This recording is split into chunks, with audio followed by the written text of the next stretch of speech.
मैं सैयद सफदर अली मूसवी। आज स्टूडियो में हमारे साथ जो गेस्ट मौजूद है, एक रेवोल्यूशनरी तेलंगाना के माइनॉरिटी लीडर मैं कहूँगा, जिन्होंने CAA-NRC के वक्त भी जो है मिलियन मार्च को भी लीड करा था, जनाब मुश्ताक मलिक साहब।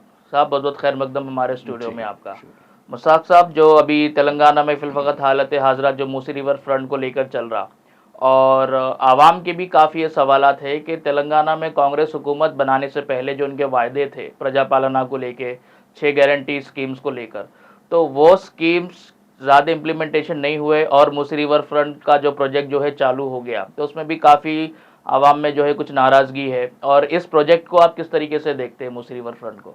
देखिए, बेसिकली बात यह है कि हर हुकूमत चाहती है कि कुछ नया करे, जी मगर नया करने में तमाशा नहीं करना चाहिए। जी और जहाँ तक कि आवाम की फलाह बहबूद का मसला है, तो हुकूमतें मुख्तलिफ स्कीमात लाएं आवाम की फलाह बहबूद के लिए। जी घर उजाड़ कर या बस्तियों को बर्बाद करके आप शहर को खूबसूरत बनाने की बात नहीं कर सकते। कल या परसों शायद चीफ मिनिस्टर ने अपनी कोई तकरीर में कहा कि गुजरात में रिवर फ्रंट के लिए 64,000 मकानात को समझिए कि डिमोलिश किया गया है। जी तो व्हाट दे सेड कि भाई क्या बोलना चाह रहे हैं आप? तो मतलब आप भी घर उजाड़ेंगे मोदी के जैसा। तो देखिए, हाँ, जो FTL में है, जिनके घरों में पानी आ रहा है, जी उनको फ़ायदा पहुंचाने के लिए अगर आप उनको अल्टरनेट 2 बेडरूम दे रहे हैं जो तोहफे में मिले हैं आपको, जी KCR के दौर में समझिए कि डबल बेडरूम तैयार हो गए। जी अब ठीक है, अर्बन एरिया में जो है हार्ट ऑफ द सिटी में दैट इज़ डिफरेंट, मगर वो डबल बेडरूम बहुत से ऐसे इलाकों में हैं जहां आपको 5-5 किलोमीटर तक के कोई ना मार्केट है, ना कोई दवाखाना है, ना कोई स्कूल है। जी अब एक लेबर क्लास कम्युनिटी को अगर आप वहाँ पर ले जाकर रखेंगे तो अपना सरवाइव कैसा करेंगे? जी सर्वाइवल मुश्किल है। तो ये रिवर फ्रंट में मुख्तलिफ बातें आ रही हैं, बजट कितना है, क्या है, वो सब बातें तो नहीं कहूँगा जी कि भाई आप FTL की बात करें। पहली चीज़ तो आप उनको पकड़िए जो ये ज़मीनात बेचे हैं, सही है। जो करोड़ों रुपए कमाए हैं ज़मीनात बेचकर मूसी रिवर को भरते हुए, समझिए आप ज़मीनात को पट्टे करें। जी खुद आज शहर के MP और MLO के नाम से बस्तियां बसी हुई हैं। जी तो भाई कौन जिम्मेदार है? पहले आप उनके गिरेबान को तो पकड़ने की जुर्रत पैदा करिए। आप गरीब के घर को उजाड़ने की आपके पास जुर्रत है, आपके पास एडमिनिस्ट्रेशन है, आपके पास सब कुछ है, लेकिन उनके कॉलर को पकड़ने का नहीं है कि रजिस्ट्री कैसे किया, जी कैसे समझिए कि वहाँ इलेक्ट्रिसिटी का कनेक्शन आया, रोड कैसे आई, जी गवर्नमेंट का पैसा लगा है ना इसमें, जी जी जी तो फिर ड्रेनेज सिस्टम कैसा आया, तो ये सब पर गवर्नमेंट का पैसा लगा है। तो आप उन ऑफिसर्स को पकड़िए, उन पब्लिक रिप्रेजेंटेटिव्स को पकड़िए कि भाई ये गलत कैसे करा है, उसके बाद आप घर तक आइए। हाँ, देखिए, मूसा नदी शहर के लिए एक बात से फख्र और एक प्राइड है, इसमें कोई दो राय नहीं है। और फिर जब तुग़यानी आई तो महब अली बादशाह के दौर से शुरू हुआ, जी और समझिए कि आसिफ साबे, नवाब मीर उस्मान अली खां के दौर में फसील बनाए गए। जी तो वो जो फसील है वो FTL है। जी बेसिकली जो फसील है वो FTL है। तो आप फसील से समझिए मार्क करते हुए उसको FTL बना लीजिए। अब बफर जोन की बात कर रहे हैं आप। अब आप ये बताइए, अगर कोई कहेगा कि साहब 200 फीट तक बफर जोन है, तो कौन तस्लीम करेगा? ये अहमद खाना बातें समझिए कि कैसे की जा रही है। और बफर जोन का क्या आप हदबंदी बफर जोन की करें हैं? जी अब आप 150 फीट, अभी दूसरी बात यह है कि देखिए, हैदराबाद कैपिटल है, कॉस्मोपॉलिटन सिटी है, नंबर 2। नंबर 3 अर्बन एरिया है और डेवलपिंग समझिए कि सब सिटी है हैदराबाद। आप मूसी नदी के इधर से 165 फीट लेने की बात कर रहे हैं आप, वो भी FTL के बाद। फिर आप उधर से 165 FTL के बाद लेने की बात कर रहे हैं।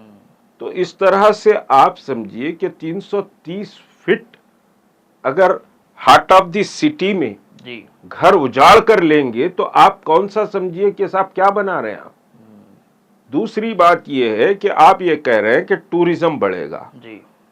मैं समझिए कि साहब चीफ मिनिस्टर ऑफ तेलंगाना से या फिर जो सपोर्ट कर रहे हैं इसको, जी। उनसे एक सवाल करूंगा, क्या आप स्टडी टीम भिजाइए। हम्म।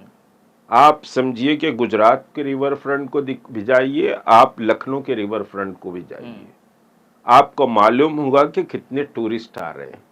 जी। देखिए हैदराबाद जो टूरिस्ट आता है वो हैदराबाद का टूरिस्ट चार मीनार, मक्का मस्जिद, किले गोलकुंडा, बिरला मंदिर या फिर कुछ पैलेसेस वगैरह को देखने के लिए आता है। जी।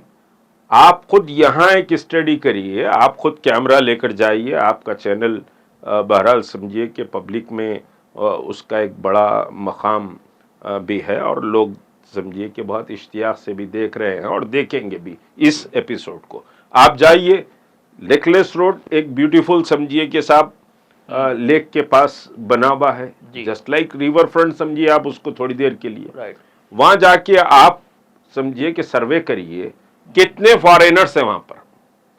वहां आपको लोकल मिलेंगे, सेटलर्स मिलेंगे या फिर अतराफो अकनाफ के कुछ डिस्ट्रिक्ट के लोग मिलेंगे आपको। जी। कोई फॉरेनर आके समझिए वहां पर टैंक बंड के पास एंजॉय नहीं करता।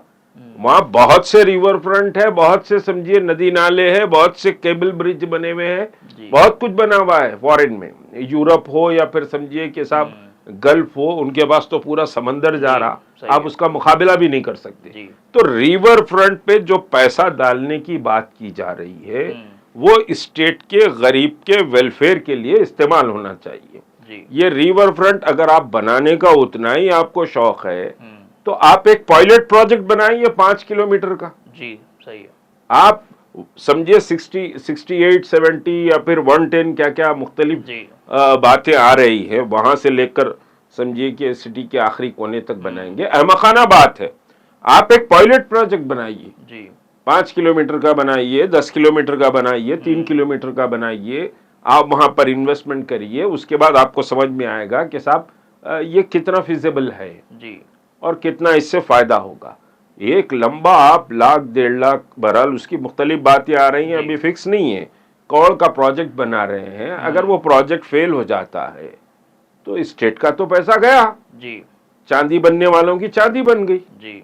तो ये चीजें बहरहाल समझिए कि कोई भी स्कीम हो पब्लिक के फायदे के लिए होना चाहिए, पब्लिक को नुकसान पहुंचाने के लिए नहीं होना चाहिए। एक और बात कहते हुए बात खत्म करूं, देखिए कांग्रेस को लाया गया, हम भी उसमें एक मेजर रोल प्ले करे हैं जी। बल्कि कोई मुस्लिम ऑर्गेनाइजेशंस नहीं थे, तहरीक मुस्लिम शब्बान, फिर जॉइंट एक्शन कमेटी, ये ग्रुप, उसमें से भी कुछ ग्रुप बहरहाल समझिए कि सपोर्ट नहीं करे थे। और एक बड़ा उलमा का तबका, ये सारा कुछ समझिए कि जो हमारी पॉलिटिकल पार्टी है वो पॉलिटिकल पार्टी के साथ टीआरएस की सपोर्ट के लिए ठहरा हुआ था जी। और उनसे मुलाकातें भी हो रही थी। हम पहली ऑर्गेनाइजेशन है जो बाज़ाब्ता ऐलान करे कि हम कांग्रेस को सपोर्ट करेंगे, हम चेंज के लिए सपोर्ट करेंगे जी। लेकिन चेंज के माने ये तबाही बर्बादी नहीं। और ये बड़ा दुख की, अफसोस की बात है, हमको अफसोस होता है कि 9 महीने के अंदर शहर में जो है सो आप नारे लग रहे हैं कि सीएम डाउन डाउन, ये अफसोसनाक बात है। उसके बाद भी आपको अकल नहीं आ रही, होश नहीं आ रही, आप डिफेंड करने में लगे हुए। आपको डिफेंड करने की जरूरत नहीं है, आप थोड़ा सा ट्विस्ट करके पॉलिसी चेंज करिए मूसी रिवर की। सही है, ये बात है। मुश्ताक साहब, जिस तरीके से मूसी रिवर फ्रंट के बारे में आपने बताया, लोगों के भी ये सवाल थे कि आप पहले रिवर फ्रंट कॉरपोरेशन वो डेवलपमेंट करने से पहले वो मूसा नदी का जो पानी है उसको साफ करने के लिए जो है, मैं समझता हूँ हुकूमत की तरफ से कुछ 3,800 करोड़ का बजट एसटीपीज लगा के सीवेज ट्रीटमेंट प्लांट, जिससे पहले पानी साफ हो। तो जैसे कि आपने सजेशन दिया कि पहले मूसा नदी को साफ करो, उसके बाद आप जो है पायलट प्रोजेक्ट जो है रन करिए, बहुत ही जो है अच्छा सजेशन है आपका। दूसरा सवाल मैं थोड़ा हटके ये पूछना चाहूँगा कि जैनूर के जो फसादात गए और हाल ही में एक फैक्ट फाइंडिंग रिपोर्ट भी आई है कि 150 माइनॉरिटीज़ जो मुस्लिम्स है उनके प्रॉपर्टीज़ वेंडलाइज हुए, गाड़ी और मकानात या शॉप्स, तो उसको लेकर अब तक कोई गवर्नमेंट की तरफ से कंपनसेशन नहीं मिला। देखिए जैनूर का फसाद मैं समझता हूं कि एक शॉर्ट पीरियड में ये रेवंत रेड्डी गवर्नमेंट पर एक कलंक है जी।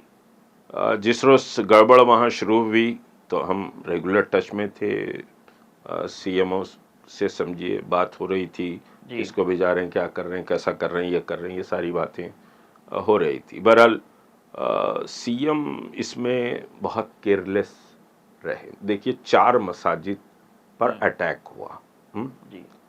और फिर 120 समझिए कि दुकानात या तो जला दिए गए या फिर वो दुकानात बर्बाद कर दिए गए जी। उसमें बड़े बड़े शोरूम भी थे और जैनूर में मुसलमानों का एक मार्केट में दबदबा और रौब था और ये पूरे मंसूबाबंद तरीके से हुआ जी। सीतक का वहाँ एक दिन पहले गई थी जो समझिए एक्सीडेंट हुआ था, हालांकि वो ना रेप है ना मर्डर है, मगर एक प्रोपेगेंडा किया गया रेप और मर्डर का। आप सीतक्का के बयान को जो जैनूर में रॉइट हुआ बंद के बाद, तो उससे पहले एक दिन पहले का बयान सीतक्का का है जी। उसने कहा कि भाई अभी हम रिपोर्ट्स देख रहे हैं, अगर रेप निकलेगा तो फिर हम उसको मेडिकल समझिए कि जांच करेंगे, ये करेंगे जी। कोई ऐसा मसला नहीं था। हाँ अब ठीक है भाई, मुख्तलिफ कम्युनिटी है, मुस्लिम कम्युनिटी की बच्ची को कोई हिंदू लेकर भाग जाता है, हिंदू कम्युनिटी की बच्ची को कोई मुसलमान लेकर आ जाता है जी। हम एक समझिए मिक्स माशरे में रहते हैं जी। तो वहाँ पर जो गौंड हैं, गौंड के समझिए कि कुछ औरतों से बच्चियों से मुसलमान शादी करे हैं या वो उनके घरों में हैं जी। तो ये एक समझिए कि सोसाइटी, एक बड़ी सोसाइटी में इस किस्म के इंसिडेंट्स होते हैं जी। मगर ये इंसिडेंट को आप इसराइल के जैसा नहीं बना दे सकते कि साहब पूरे गजा को मिलियामेट कर दो जी। तो आप पूरे समझिए जैनूर के मुसलमान को मिलियामेट करने की बात करें और आप उसमें आंख बंद करके बैठे रहे बहैसियत चीफ मिनिस्टर। हालांकि दूसरे दिन ही मेरी मुलाकात चीफ मिनिस्टर से होती थी, बात सीएमओ से भी बात हुई, वो मैं बोला मैं नहीं मिलना चाह रहा हूँ, मैं देखना चाह रहा हूँ एक्ट क्या है चीफ मिनिस्टर का। तो बेसिकली बात यह है कि जब हमारे 4 मसाजिद पर अटैक हुआ जी और हमारा इतना बड़ा नुकसान हुआ, करोड़ों का नुकसान हुआ जी। एक एक दुकान का समझिए कि जो इलेक्ट्रॉनिक की दुकान या टेलीफोन की दुकान थी 1.5 करोड़ 2 करोड़ का नुकसान हुआ है जी। तो चीफ मिनिस्टर को चाहिए था कि वो इमीडिएट जैनूर में जाते जी। गौंड कम्युनिटी के लीडर से भी बात करते, मुस्लिम कम्युनिटी के लीडर से बात करते, मेरी हुकूमत में मसाजिद पर अटैक हुआ है, कम्युनल वायलेंस हुआ है, इसको ख़तन बर्दाश्त नहीं किया जाएगा। ये एक बड़ा मैसेज सेकुलरिज्म का, मोहब्बत का मैसेज देते जो कांग्रेस का समझिए कि मेन इस वक्त मैनिफेस्टो है। राहुल गांधी पूरे मुल्क में मोहब्बत की दुकान और मोहब्बत की बात कह रहे हैं जी। तो उनकी रियासत के चीफ मिनिस्टर्स की भी जिम्मेदारी थी कि ये चीफ मिनिस्टर इमीडिएट वहां रश करता। देखिए ऐसा नहीं है कि चंद्रबाबू नायडू के पीरियड में भी कुछ गड़बड़े हुई, एनटी रामाराव के पीरियड में भी गड़बड़ हुई, मगर आप देखेंगे इनका ट्रैक रिकॉर्ड, वो इमीडिएट समझिए कि इंसिडेंट के मुकाम पर गए, इमीडिएट वहां पर दोनों कम्युनिटीज को पैचअप करने की कोशिश की। आप विजिट करना, मैं जाकर सिर्फ मुसलमानों के लिए ताली मारने की बात नहीं कर रहा हूं, एक ऐसा इलाका जहां मोहब्बत थी, जहां दोनों गौंड और मुसलमान बड़ा पीसफुल रहते थे, वहां बीजेपी कम्युनलाइज करी और आपकी मिनिस्टर सीतक्का को नहीं मालूम, एक दिन पहले वो विजिट करती है, दूसरे दिन ये बड़ा फसाद हो जाता है। तो आपको इतनी तक रीडिंग नहीं है और इतना समझिए इंटेलिजेंस का फीडबैक भी नहीं है, या फिर है भी तो आप अनजान मारकर खामोश बैठे रहे कि साहब मुसलमानों को समझिए तबाह बर्बाद किया जाए। तो चीफ मिनिस्टर का रोल इसमें बहुत खराब है। चीफ मिनिस्टर को चाहिए था कि देखिए ये स्टेट हमारा सेंसिटिव स्टेट है जी। तेलंगाना बहुत सेंसिटिव स्टेट है और यहाँ पर आप भारतीय जनता पार्टी को स्पेस देने की कोशिश कर रहे हैं। बहुत क्लैरिटी के साथ बात कह रहा हूँ मैं, ये बात मैं कांग्रेस हाईकमान के सामने भी किया हूँ, बहुत क्लियर एलिगेशन है, मैं बहुत क्लियर बात कर रहा हूँ। देखिए हम कांग्रेस को सपोर्ट कर रहे, ठीक है, कांग्रेस वालों से बहुत अच्छे ताल्लुकात है, मंत्रियों से, संतरियों से, फलां से, मगर हम कोई लैंड ग्रैबिंग भी नहीं करते, ना हम कोई काला कारोबार करते जी। जो बात है हक की बात करेंगे और अपनी कम्युनिटी के फेवर की बात करेंगे और मोहब्बत प्यार की बात करेंगे। तो कांग्रेस स्टेट में बीजेपी को स्पेस देने की कोशिश कर रही है, कांग्रेस ने रेवंत रेड्डी जी। मैं कांग्रेस की बात नहीं कर रहा हूं। रेवंत रेड्डी स्टेट में बीजेपी को स्पेस देने की कोशिश कर रहे हैं। खुद पार्लियामेंट इलेक्शन में कुछ सीट्स ऐसे हैं, मेरे पास बिल्कुल करेक्ट इंफॉर्मेशन है, कहां का कैसे कैसे तमाशे हुए और किस तरह से समझिए कि बीजेपी को डिफीट दी गई, आपके टीआरएस को डिफीट दी गई और खुद आप भी हारे वहां पर डेलिबरेटली। मैं बिल्कुल क्लियर बात कर रहा हूं और मेरे पास एविडेंसेस है इसके। एविडेंसेस वो तो राइटिंग में नहीं है, मगर मैं जो हमारी अपनी खामोशी से हम इन्वेस्टिगेशन करते हैं जी, और पल्स रेट क्या है ये सारी चीजें हम देखते हैं। तो रेवंत रेड्डी बीजेपी को स्पेस देने की कोशिश कर रहे हैं और वो बार बार गुजरात और नरेंद्र मोदी की तरक्की की बात कर रहे हैं। ये एक बार नहीं हुआ, ये समझिए 2-3 बार हो गया है।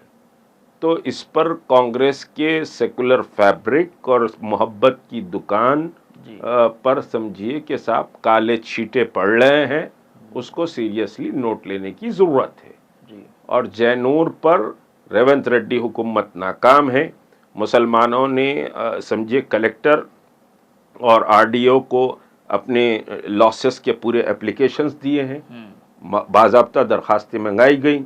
हुकूमत ये चाह रही थी कि कंपनसेशन दे, बल्कि लास्ट 18 को ही 18 को ही कंपनसेशन देने की भी बात तय हो गई थी, जो इंटरनल बात बता रहा हूँ। मगर उसके बाद कंपनसेशन रोक दिया गया और ये फैला दिया गया कि भाई कंपनसेशन देंगे तो कम्युनल फ्लेयर अप होगा। आपको हमारे वोट चाहिए, लेकिन हमारे नाम से आप कुछ करना नहीं चाह रहे हैं, तो हम ये बर्दाश्त नहीं करेंगे। शुक्रिया मुश्ताक मलिक साहब, बहुत बहुत हमारे साथ स्टूडियो पे जुड़ने के लिए और आपका कीमती वक्त देने के लिए।